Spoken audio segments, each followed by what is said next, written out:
शिवाजी वाघमारे, जवाहर नवोदय विद्यालय लातूरची माजी विद्यार्थिनी। आज आपल्या समोर टीम नवसंवाद तर्फे घेऊन येत आहे आमची जी विचारांची व्याख्यानमाला सुरू केलेली आहे त्यातल्या 6व्या पुष्पाला। 6व्या पुष्पाबद्दल तुम्हाला माहिती सांगताना खूप काही सांगण्यासारखं आहे, पण वेळेच्या अभावी आपण थोडक्यामध्ये ती माहिती किंवा त्या गप्पा तुमच्याशी शेअर करणार आहोत। चला तर मग भेटूया कोणतं आहे ते 6वं पुष्प।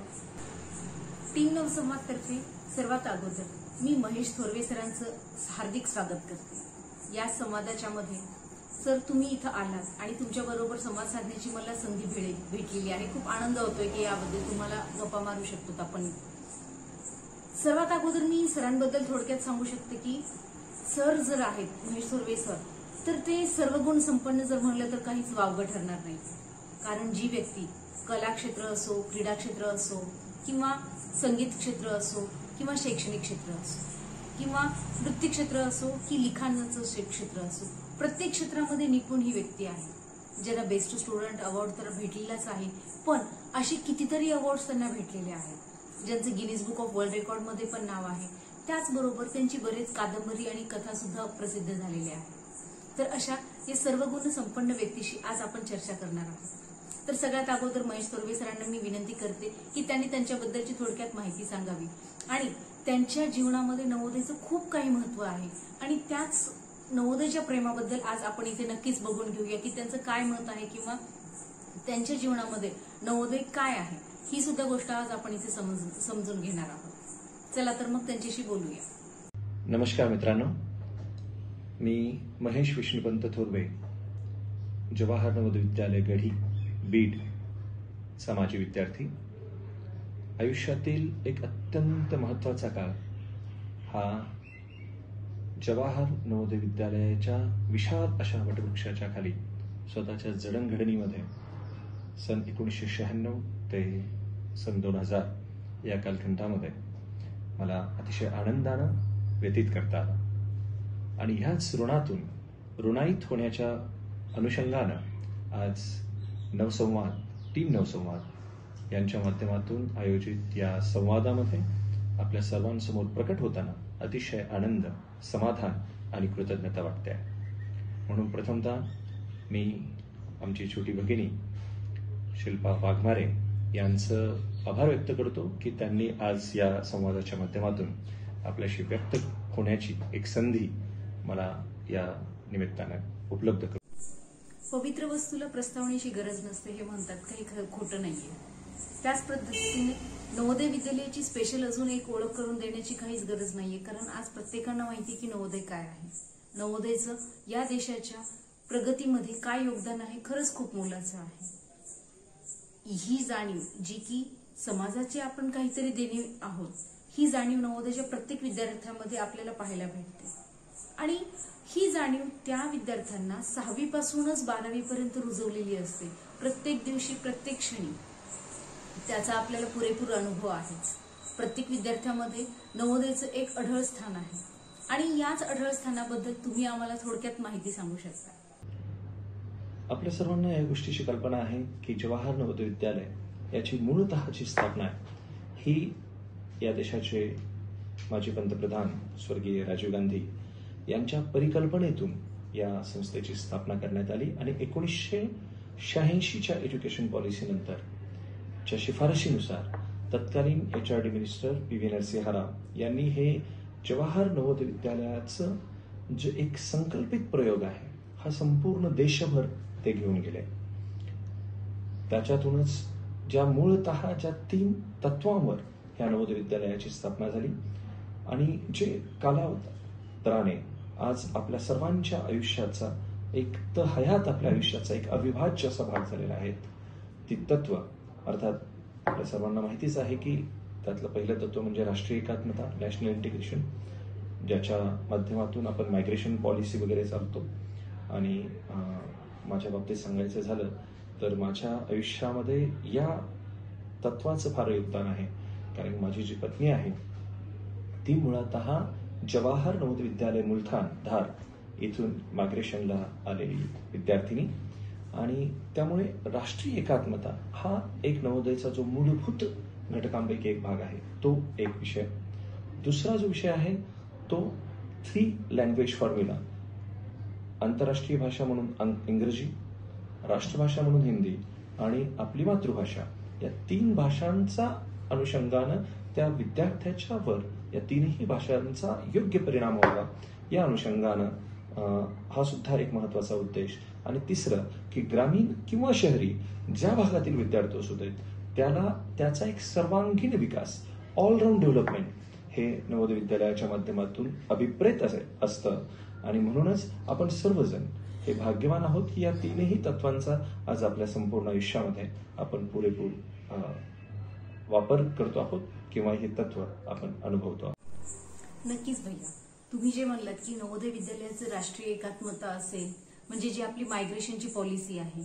भारत हा विविध संस्कृतींनी नटलेला देश आहे आणि यामध्ये आपल्या या मायग्रेशन पॉलिसीनुसार एका राज्यातले विद्यार्थी दुसऱ्या राज्यामध्ये, त्या राज्यातले विद्यार्थी तिसऱ्या राज्यामध्ये असे जे काही एक्सचेंज होतात, जेणेकरून त्या संस्कृतींची देवाणघेवाण होते, त्या भाषेची देवाणघेवाण होते.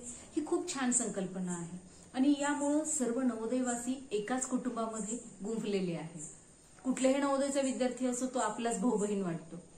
आणि याच ठिकाणी आपल्याला हे पण सांगण्यात खूप छान वाटतं की भाषा असो किंवा कुठलेही क्षेत्र असो, प्रत्येक क्षेत्रामध्ये नवोदयची एक वेगळीच भावना असते किंवा नवोदयवाल्यांचं त्या दृष्टीकडे किंवा त्या गोष्टीकडे बघण्याचा दृष्टिकोनच खूप वेगळा असतो. आणि याचबरोबर मला आणखीन एक सांगावं वाटतं की नवोदय विद्यालयाचं तुमच्या जीवनामध्ये काय वाटा आहे किंवा तुम्ही जे आपल्या क्षेत्रामध्ये तुमच्या जीवनामध्ये खूप वेगवेगळ्या गोष्टींमध्ये यश पादाक्रांत केलेलं आहे, तर त्या ठिकाणी असे काही अनुभव आलेले आहेत का की नवोदयनीच खरं ही गोष्ट दिलेली आहे त्यामुळे मी आज इथपर्यंत आहे, किंवा असं कुठंतरी तुम्हाला क्लिक झालेलं आहे का की आज आवश्यकता आहे की जगाला नवोदयबद्दल अजून काही सांगण्यासारखं आहे? थोडक्यात आम्हाला सांगू शकता भैया? अजून एक विचारावं वाटतं की तुम्ही जे काही प्रत्येक वेगवेगळ्या फील्डमध्ये काम करता, शैक्षणिक असेल किंवा व्यावसायिक असेल किंवा सांस्कृतिक असेल, तर त्यामध्ये तुमचे जे काही वेगवेगळे अनुभव आलेले आहेत, तर तेव्हा कुठं असं वाटतं का की आपण नवोदयसाठी काही करण्यात यावं किंवा नवोदयसाठी काही करावं, असं काही तुमचे काही प्लॅन्स आहेत का नवोदयच्या अनुषंगाने?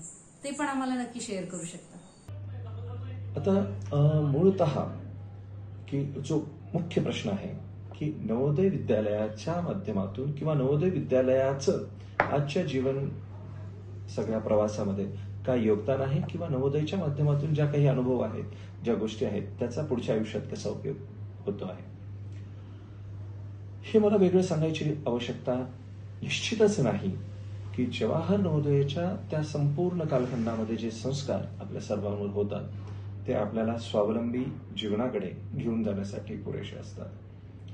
आणि म्हणूनच माझ्या नवोदयच्या कालखंडामध्ये मुळात मी एका अतिशय सर्वसामान्य पार्श्वभूमीमध्ये एका मध्यमवर्गीय कुटुंबातून आलेलो आहे. माझे दोन्हीही, माझे आई, माझे वडील हे सर्व एका शिक्षकी पेशामध्ये असणारे सामान्य शिक्षक आणि त्या माध्यमातून कडा तालुका आष्टी जिल्हा बीड या अतिशय छोट्या गावातून मी येतो. पण आज नवोदयच्या संस्कारावर, नवोदयमध्ये झालेल्या एकंदरीत जडणघडणीनंतर आज ज्यावेळेस मी ओपन मार्केटमध्ये या खुल्या संपूर्ण प्रवासाला निघतो, त्यावेळी मात्र माझ्या आयुष्यामध्ये जे काही बदल मला अनुभवायला मिळतात किंवा जे काही आजचा संपूर्ण प्रवास आहे, यामध्ये निश्चितच नवोदय विद्यालयाचे योगदान हे प्रत्येक टप्प्याटप्प्याला मला जाणवतं. मग ते डिसिजन मेकिंग असू द्या, कुठला निर्णय घेत असताना ज्या पद्धतीने आपण विश्लेषणात्मक स्वरूपामध्ये त्या गोष्टीचा एक अभ्यास करतो किंवा एकंदरीत कुठल्याही गोष्टीकडे पाहण्याचा मूळतः जो दृष्टिकोन आहे आपला, किंवा ज्या पद्धतीने आपण काम करतो, काम करण्याची जी पद्धत असते, त्यातलं जे ऍक्शन प्लॅन आपण स्ट्रॅटेजीज, ऍक्शन प्लॅन्स हे सगळं डिसाईड करतो, ह्या सगळ्या गोष्टी ह्या नवोदयमध्ये असताना आपल्याला मिळालेल्या आहेत. मग ते एकंदरीत व्यक्तिमत्वाच्या ज्या काही वेगवेगळ्या फॅसेट्स आपल्याला अनुभवायला मिळतात, मग ते नवोदयमध्ये असणारे वेगवेगळे क्लब ऍक्टिव्हिटीज आपल्याला माहिती आहे की त्या क्लब ऍक्टिव्हिटीजच्या माध्यमातून आपण आपल्या आतमध्ये असणारं टॅलेंट, हॉबीज ह्या सगळ्या आपण लोकांपर्यंत घेऊन जात असताना त्या प्रत्येक क्षणाला नवोदयची आठवण येते. मग ते सांस्कृतिक क्षेत्रात काम करत असताना असू देत, सामाजिक क्षेत्रात काम करत असताना असू देत, शैक्षणिक क्षेत्रात काम करताना असू दे, औद्योगिक क्षेत्रात काम करताना असू दे, किंवा एकंदरीत व्यवसाय असू द्या, क्रीडा असू द्या, किंवा वेगवेगळ्या जे काही जीवनाचे आपल्या एक वेगवेगळे अंग आहेत, या प्रत्येक टप्प्यावर निश्चितच नवोदय विद्यालयातील आपल्या जडणघडणीचं योगदान हे अत्यंत महत्त्वाचं आहे. आणि त्यावेळेसच्या ज्या आठवणी असतात, त्यावेळेसच्या त्या आठवणी, त्यावेळेसच्या मित्रांबरोबरचे प्रसंग, आणि सगळ्यात महत्त्वाचं ते म्हणजे नेटवर्किंग. जे नेटवर्किंग आपल्याला नवोदय विद्यालयाच्या विद्यार्थी, आपल्याबरोबर शिकलेले आपले मित्र, आपले सहकारी, आपले पुढचे सिनियर्स, आपले नंतरचे ज्युनियर्स, या सगळ्यांच्या वतीने एक टीम म्हणून आपण काम करतो सामाजिक जीवनामध्ये, त्यावेळेस हे नेटवर्किंग आपल्याला प्रत्येक क्षेत्रामध्ये आपल्याला तितक्याच सामर्थ्यानं उभं राहण्याची एक ताकद या माध्यमातून आपल्याला मिळते. आणि म्हणून मला आणखी मुद्दा मी आपल्यासमोर आवर्जून मांडायचा आहे की नवोदय विद्यालयाच्या संदर्भात आता काही प्रश्न उभे राहिले होते गेल्या काही काळामध्ये. आपल्या सर्वांना माहिती आहे, पण नवोदय विद्यालय हे मूळतः केंद्र शासनाचा प्रोजेक्ट आहे. तो कुठल्याही विशिष्ट गव्हर्नमेंटचा प्रोजेक्ट नाही किंवा विशिष्ट पक्षाचा प्रोजेक्ट नाही.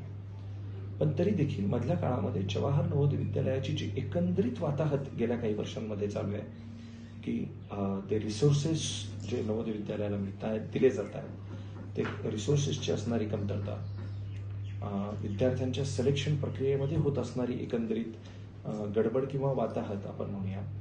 मग ते रिसोर्सेस सगळ्या प्रकारचे, फायनान्शियल रिसोर्सेस असू द्या किंवा अकॅडमिक ॲडमिनिस्ट्रेटिव्ह रिसोर्सेस असू द्या, ह्युमन रिसोर्स असू द्या, ह्या सगळ्या गोष्टी ज्या कमतरता नवोदयाला होते, त्याच्या संदर्भानं मधल्या काळामध्ये आपल्या देशाचे जे सध्याचे होम मिनिस्टर, HRD मिनिस्टर आहेत, मानव संसाधन मंत्री, त्यांना काही प्रश्न विचारण्यात आले होते आणि त्यांच्या उपस्थितीमध्ये एका सरकारच्या एका जबाबदार मोठ्या अधिकाऱ्याने असं सांगितलं की नवोदय विद्यालय हा फेल गेलेला एक प्रयोग आहे, नवोदयचा आउटपुट काहीच नाही.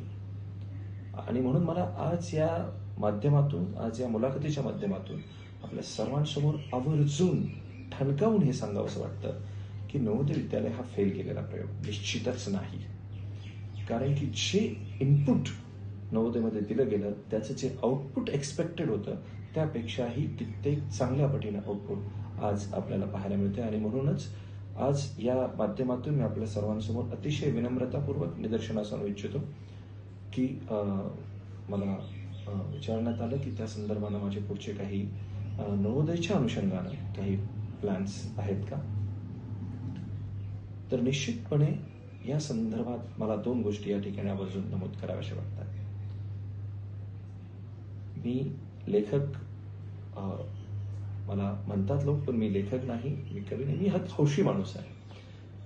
पण मी एक अतिशय मनापासून एक कादंबरीवर काम करतो आहे, लिहितो आहे, गेले कित्येक वर्ष झालं. ते म्हणजे रेड सी टाइड्स नावाची एक कादंबरी मी लिहितो आहे, जी नवोदय विद्यालयातील माझ्या एकंदरीत प्रवासावर आधारित अशी कादंबरी आहे. या कादंबरीचा मूळ जो गाभा आहे तो जवाहर नवोदय विद्यालयामध्ये असतानाचा माझ्या समकालीन असणारा तो प्रवास आहे. आणि त्या संदर्भातल्या सगळ्या गोष्टी, त्यातील विनोद, त्यातील तो थ्रिल किंवा ती जी मजा होती, ते युनिकनेस आपण ज्याला म्हणतो, हा सगळा त्या कादंबरीमध्ये मी पोर्ट्रेट करण्याचा एक प्रामाणिक प्रयत्न करतो आहे. याच कादंबरीवर आधारित आम्ही एक चित्रपटही काढतो आहोत, हमी नवोदय हो. चित्रपटाचे सर्व ज्या बेसिक फॉर्मॅलिटीज आहेत त्या कम्प्लीट झालेल्या आहेत. त्याच्यातही मला असं अपेक्षित आहे की जवाहर नवोदय विद्यालयातून प्रत्यक्ष शिकलेल्या किंवा वेगवेगळ्या माध्यमातून जवाहर नवोदय विद्यालयाशी संबंधित असणाऱ्या व्यक्तींना घेऊन मला हा चित्रपट करायचा आहे. कारण की हा जो चित्रपट आहे याच्या माध्यमातून मला हे जे प्रश्न आहे की नवोदय विद्यालयाचं आउटपुट काय, याचं उत्तर मला द्यायचं आहे. आणि म्हणून मला अशी अपेक्षा वाटते की तो पिक्चर येईल पुढच्या वर्ष 1.5 वर्षामध्ये, निश्चितच तो प्रेक्षागृहातून आपल्या सर्वांच्या भेटीला येणारच आहे. पण नवोदय विद्यालय हे जितकं आपल्या आयुष्यामध्ये मायने राहतं, त्यापेक्षाही जास्त त्याचं एकंदरीत या समाजासाठी, या देशासाठी आणि एकंदरीत या संपूर्ण व्यवस्थेसाठी जे योगदान हे अधोरेखित झाल्याशिवाय राहत नाही. आणि म्हणूनच नवोदय विद्यालय हा आपल्या सर्वांचा जितका आयुष्याचा महत्वाचा भाग आहे, तितकाच तो या संपूर्ण देशाच्या व्यवस्थेसाठी अतिशय महत्वाचा घटक आहे, हे मला या निमित्तानं आपल्याशी सांगावंसं वाटतं. नक्कीच ही खूप चांगली गोष्ट आहे. जे आपले ॲल्युमिनीज आहेत, तर त्यांचं जे काही नेटवर्क आहे ते खरंच खूप फास्ट नेटवर्क आहे आणि सामाजिक क्षेत्रामध्ये पण खूप चांगलं काम ते करत आहेत. प्रत्येक ठिकाणी जे काही नवोदयचे माजी विद्यार्थी आहेत त्यांचं जे काही कार्य आहे खरंच कौतुकास्पद आहे. आणि यासाठी एक संघटनात्मकरित्या जर आपण हे कार्य केलं तर खरंच भारतामध्ये बदल घडवायला वेळ लागणार नाही. आणि त्यासाठीच आपण जे काही प्रयत्न करताय त्यासाठी खूप खूप शुभेच्छा. नवोदय विद्यालयाच्या ज्या काही विद्यार्थ्यांची जी प्रतिभा आहे तर त्यांना हात कंगन को अर्सी क्या जे म्हणतात ते बरोबरच आहे. आणि याचसाठी तुमची जी काही रीड्स टाइड्स ही जी काही कादंबरी आहे ज्यावर तुम्ही खूप छान पद्धतीने रिसर्च करून स्टडी करतायत आणि ती लवकरच आमच्या समोर भेटीला येणार आहे सर्वांच्या, तर आम्ही त्याची मनापासून प्रतीक्षा करत आहोत की आम्ही ती नक्कीच वाचूया. त्याचबरोबर तुम्ही जो चित्रपट बनवणार आहात हमी नवोदय हो, त्यासाठी सुद्धा आमच्या नवसंवाद टीमतर्फे आणि सर्व नवोदय विद्यालयांतर्फे सुद्धा खूप खूप शुभेच्छा. कारण नवोदय विद्यालयाचा जो काही जीवन प्रवास आहे तो एक म्हणजे स्वर्गीय आनंदच आहे. आणि ज्या नवोदय विद्यालयातल्या विद्यार्थ्यांनी तो अनुभवलेला आहे त्यांच्यासाठी तर ही खरंच वेगळी लाईफ आहे. आणि तो पूर्ण चित्रपट ह्या सर्व गोष्टींना जर इथे चित्रांकित करत असेल तर खरंच ही खूप महान किंवा म्हणजे खूप मोठी गोष्ट आहे किंवा खूप चांगली गोष्ट आहे. आणि नक्कीच आम्ही त्याच्यासाठी वाट बघत आहोत सगळ्यात की कधी लवकर आम्ही तो चित्रपट पाहूया म्हणून. त्याचबरोबर मला असं विचारावं वाटतं की तुमच्या पर्सनल आयुष्यामध्ये नवोदयचं काय स्थान आहे किंवा तुमच्या पर्सनल लाईफ बद्दल जर सांगायचं असेल तर नवोदयाने कितपत त्यामध्ये एक म्हणजे साथ दिलेली आहे किंवा काय घटना घडलेल्या आहेत की ज्या नवोदयमध्ये की तुमच्या आयुष्यभर तुम्ही नवोदयाला कधीच विसरू शकणार नाहीये. आता राहिला प्रश्न हा माझ्या वैयक्तिक आयुष्यात असणाऱ्या नवोदयाच्या स्थानाविषयी. जसं मी सांगितलं की माझी जी अर्धांगिनी आहे ती नवोदय विद्यालयाची विद्यार्थिनी आहे. मायग्रेशनच्या एका वेगळ्या राज्यातली, वेगळ्या कल्चरमध्ये वाढलेली, वेगळी भाषा असणारी, वेगळ्या आपण ज्याला म्हणतो की ज्यावेळेस माझं लग्न झालं तर तोही कदाचित नवोदयाच्या इतिहासातला एक वेगळा माइलस्टोन ठरावा. कारण की मी जसं सुरुवातीला म्हटलं की राष्ट्रीय एकात्मतेचा पूर्ण अनुकरण करणारा मी प्राणी आहे. आणि त्या अनुषंगानं की एका आंतर जातीय, आंतर भाषिक एक पूर्णपणे वेगळं कल्चर असणाऱ्या मुलगी माझ्या आयुष्यात आली, ती नवोदय विद्यालयामुळे झाली. माझी सख्खी लहान बहीण, she is now in US and doing very well settled. She is also a Navodaya product. And माझ्या आणखी माझा भाऊ वगैरे असे कितीतरी म्हणजे माझ्या घरातली कितीतरी व्यक्ती हे नवोदयला शिकलेले आहे. पण माझ्या आयुष्यात नवोदयाचं योगदान यासाठी आहे की मी एका नवोदय विद्यालयाची एक संघटना माझी विद्यार्थ्यांची मी गेले कित्येक वर्षांपासून चालवतोय. आणि मला वाटतं की मी ज्यावेळेस पुण्यामध्ये एक 4-5 वर्षांपूर्वी वेगवेगळ्या नवोदयाच्या विद्यार्थ्यांचे एक चांगलं गेट टुगेदर आपण गेले 2 वेळेस पुण्यामध्ये आयोजित केले. पुढे कालांतराने त्यात थोडा खंड पडला, पण आता ते आपण पुन्हा नव्यानं रिवाईव्ह करतो आहोत.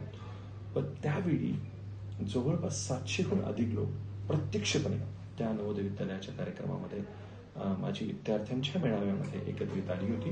आणि तिथे जी काही डिरेक्टरी आपण कंपाईल केली, तिथे ज्या काही गोष्टी आपण घेतल्या, या सगळ्या अतिशय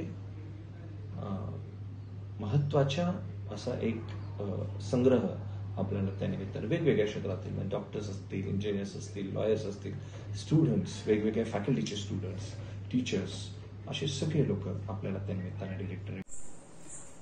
बरोबर आहे भैया. आणि तुमच्या कार्याबद्दल काहीतरी माहिती सांगा की सध्या तुम्ही काय कार्य करताय किंवा सध्या तुम्ही काय करतायत. कारण बऱ्याच वेगवेगळ्या क्षेत्रांमध्ये तुमचं कार्य आहे, पण सध्या तुमचं काय काम चालू आहे.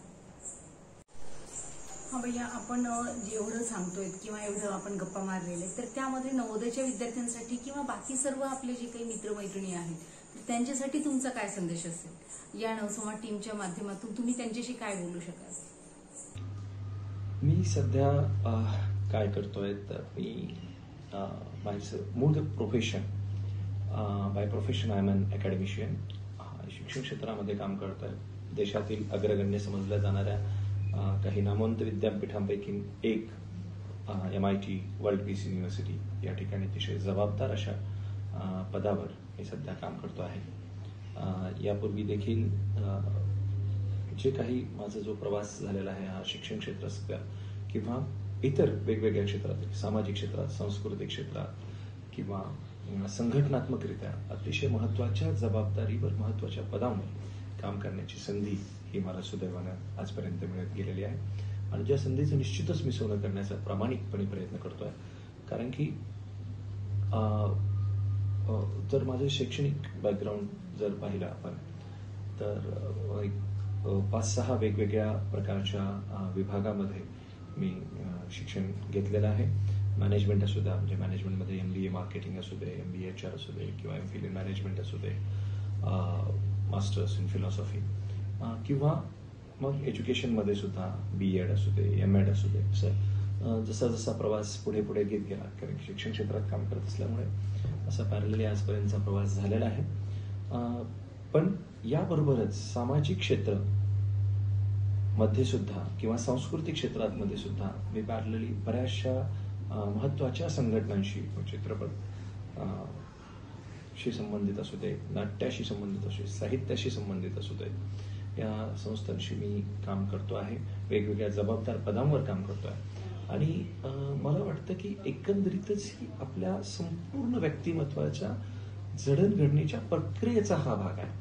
कारण की आपण काय काम करतो, कुठल्या पदावर काम करतो, कशा अनुषंगानं काम करतो, किंवा काय जबाबदारी आपल्याला मिळतात, त्या कितपत आपण निभावतो, हा सगळा त्या पदाला किंवा त्या संपूर्ण याला माझ्या लेखी फार महत्व आहे अशातला भाग नाहीये.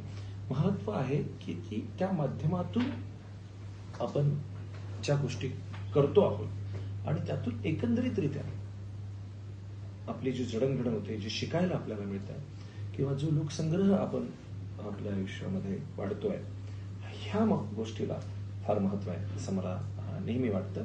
आणि म्हणूनच आणखीन असं म्हणजे एक आवर्जून या ठिकाणी सांगावं असं वाटतं की जो उल्लेख झाला होता की कोरोनाच्या नंतर, कोरोनाच्या या भयंकर अशा पॅन्डेमिक नंतर, की बऱ्याच आयुष्याची गणितं बऱ्यापैकी बदलत आहेत, सगळ्या स्तरावर बदलत आहेत. अगदी जागतिक स्तरावर सुद्धा वेगवेगळ्या नामांकित कंपन्यांना सुद्धा अतिशय याचा फटका बसलाय. मानवी जीवन अस्तव्यस्त झालेलं आहे आणि हे सगळं आपण पाहतो आहोत, अनुभवतो आहोत. या पार्श्वभूमीवर मला जर विचाराल तर माझ्या लेखी इट्स अन अपॉर्च्युनिटी, ही एक संधी आहे. या संधी, ह्या गोष्टीकडे आपण संधी म्हणून बघितलं पाहिजे. कारण की मी माझं एक छोटंसं वैयक्तिक उदाहरण आपल्या सर्वांसमोर देईल की लॉकडाऊनचा काळ हा that was the most productive period of my life since last few years. Means during that couple of months ज्या गोष्टी मला करता आल्या त्या बऱ्याचशा पेंडिंग गोष्टी, बऱ्याचशा म्हणजे वैयक्तिक आपण बरेचसे संकल्प करतो, बऱ्याचशा गोष्टी आपण त्या आपल्या मनामध्ये आपण त्याचा एक आकारत असतो. कारण की मी लॉकडाऊनमध्ये तब्बल माझ्याकडून एक बऱ्याच जुनी कादंबरी ती पूर्ण झाली. एक नवीन विषयावर द कमबॅक नावाची एक नॉवेल हे नव्यानं मला या लॉकडाऊनमध्ये लिहिता आली. जुने नवोदयचा आपला जो पिंड आहे की ज्या माध्यमातून आपण चित्र काढणं, अगदी तब्बल 5-6 वर्षांनंतर हातामध्ये ब्रश आणि कॅनव्हासवर चित्र काढण्याचा योग जुळून आला, स्केचेस करण्याचा योग जुळून आला, कितीतरी वाचन या निमित्तानं करता आलं. म्हणून तो एक पिरियड जो आपल्या एकंदरीत दगदगच्या रोजच्या दगदगीमध्ये तो एक ब्रेक जो आवश्यक होता, मॅन्डेटरी होता, पण जो कदाचित आपल्या असणाऱ्या जबाबदारीमुळे आणि संपूर्ण त्या एकंदरीत प्रवासामुळे तो घेता येत शक्य नव्हता. मी त्या दृष्टीकडे असं पाहतो की ती एक संधी मिळाली. पण हा झाला वैयक्तिक विषय. निश्चितदृष्ट्या सामाजिकरित्या किंवा जागतिक स्तरावर देशाच्या संदर्भानं, अर्थव्यवस्थेच्या संदर्भानं जे काही प्रश्न या कोरोनाच्या महामारीमुळे उभे राहिले त्या गोष्टीकडे सुद्धा आपण संधी म्हणून पाहिलं पाहिजे. मध्यंतरी आपण या गोष्टी वाचल्या असतील, पेपरलाही आल्या होत्या, बरेच त्याच्यावर चर्चाही चालू होती की जे काही परप्रांतीय लोक आहेत ते सगळे निघून चालले आहेत, महाराष्ट्राबाहेर जात आहेत, आणि मराठी माणूस तेवढा सक्षम आहे का की जो वडापावच्या गाड्यासोबत कुठेतरी त्या भैयाची असणारी कामं असतात, हे कामं करायला तेवढा सक्षम आहे का, तेवढा तो उभे राहील का. मला वाटतं की निश्चितपणे ही संधी आहे. आणि कुठलंही काम हे छोटं मोठं निश्चित नसतं, पण आपण जे एकीकडे बेरोजगारीच्या समस्यांना सामोरं जात असताना कुठेतरी औद्योगिकतेच्या माध्यमातून नवनवीन लोकांनी या माध्यमातून पुढे येण्याच्या दृष्टिकोनातून ही एक हा काळ अतिशय सुपीक असा काळ आहे. कारण की एकीकडे इकॉनॉमी खाली आहे ती आता जर आपण एंटर केलं तर मला वाटतं ते आपण अगदी वरच्या लेवलला घेऊन जाऊ शकतो. किंवा जगामध्ये सुद्धा वेगवेगळ्या देशांमध्ये आता नवीन कॉन्सेप्ट घेऊन येणाऱ्या लोकांना भरपूर स्वागत केलं जात आहे. आणि ही वस्तुस्थिती आहे. पुढच्या काही काळामध्ये याचे पडसाद आपल्याला पाहायला मिळतील. म्हणजे अगदी मी मध्यंतरी वाचलं की कुठेतरी आमच्या बीडच्या तिकडे महाराणावर एका मुलाने IT चा जॉब गेला म्हणून त्याने IT ची कंपनी चालू केली. माझा आणखीन एक माझा एका मित्रानं दुबईमध्ये दुबई गव्हर्नमेंटशी लॉकडाऊनमध्ये कॉन्ट्रॅक्ट करून एक 25 एकर शेती दुबईमध्ये ही त्यांनी लॉंग टर्म लीजवर चालवायला घेतली आहे. तिथे तो जिथे उत्पन्न होत नाही अशा ठिकाणी घेऊन एक वेगळा व्यवसाय या माध्यमातून, का तर त्याचा ओरिजिनल जॉब गेला म्हणून. म्हणजे असं धडपड करणाऱ्या लोकांसाठी, इनोव्हेटिव्ह आयडियाज असणाऱ्या किंवा क्रिएटिव्ह माइंडसेट असणाऱ्या लोकांसाठी निश्चितच कोरोना एक मोठी संधी घेऊन आलाय. आणि मला वाटतं कुठेतरी कात टाकण्याचा आपण प्रकार म्हणतो, हा कात टाकण्याचा प्रकार या निमित्तानं आपण सर्वजण अनुभवतो आहोत. याच्यातून निश्चितच उद्याच्या उशीर कालामध्ये आपल्याला निश्चितच याचे सकारात्मक पडसाद आपल्याला पाहायला मिळतील. या बाबतीत मी अतिशय सकारात्मकरित्या या गोष्टीकडे पाहतोय की एक अतिशय आपण त्याला म्हणतो की पॉझिटिव्ह वेनं मी याकडे पाहतो आहे. आणि म्हणून आपण कुठल्याही क्षेत्रात काम करत असू द्या, मला असं वाटतं की एका नव्या उमेदीनं या गोष्टीकडे आपण पाहिलं पाहिजे. हा यातला एक महत्वाचा भाग आहे. नक्कीच भैया, तुम्ही जे म्हणतायत की काहीतरी विधायक कार्य नक्कीच करण्यात येईल किंवा जे काही समाजकार्य करायचंय, कारण नवोदयचं ब्रीद वाक्यच आहे की come in to learn, go out to serve. आणि यासाठीच आपण नक्की प्रयत्न करत राहूया. तुम्ही तुमचा वेळातला वेळ काढून आमच्या या नवसंवाद टीमच्या विचारमंचामध्ये आमच्याशी गप्पा मारण्यासाठी आलात, त्यासाठी खूप खूप धन्यवाद आहेत तुमचे. आणि तुम्ही सर्वांनी आमच्या नवसंवाद टीमच्या व्याख्यानमालेमध्ये असा सहभाग नोंदवू शकता आणि लाईक आणि शेअर पण करू शकता. थँक्यू.